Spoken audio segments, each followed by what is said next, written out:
తాజా సమాచారాన్ని చూస్తున్న మహబూబ్ నగర్ జిల్లా వట్టెం రిజర్వాయర్ భూసేకరణ తీరుపై హైకోర్టు ఆగ్రహం వ్యక్తం చేసింది. రైతుల అభ్యర్థనను ముందు పరిశీలించాలని ప్రభుత్వాన్ని హైకోర్టు ఆదేశించింది. మరింత సమాచారం మా ప్రతినిధి నాగేశ్వరాచార్యని అడిగి తెలుసుకుందాం. చారి, చెప్పండి, వట్టెం రిజర్వాయర్ భూసేకరణ తీరుపై హైకోర్టు వ్యాఖ్యల సారాంశం ఏంటి?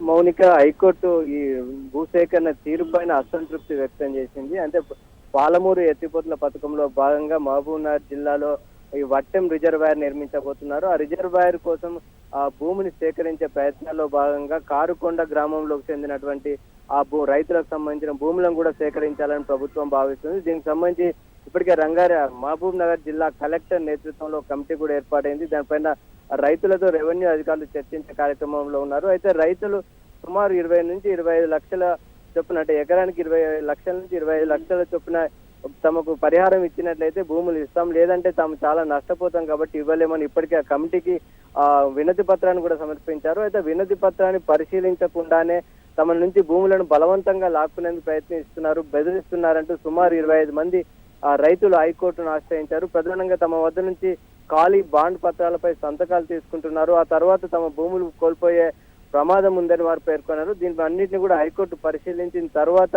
హైకోర్టు ఆ సేకరణ తీరుపైన కొంత అసంతృప్తి వ్యక్తం చేసింది. ప్రభుత్వానికి ఎలాంటి దురుద్దేశం లేనట్లయితే ఖాళీ పత్రాలపైన ఎందుకు సంతకాలు తీసుకుంటుందని సూటిగా ప్రశ్నించడం జరిగింది.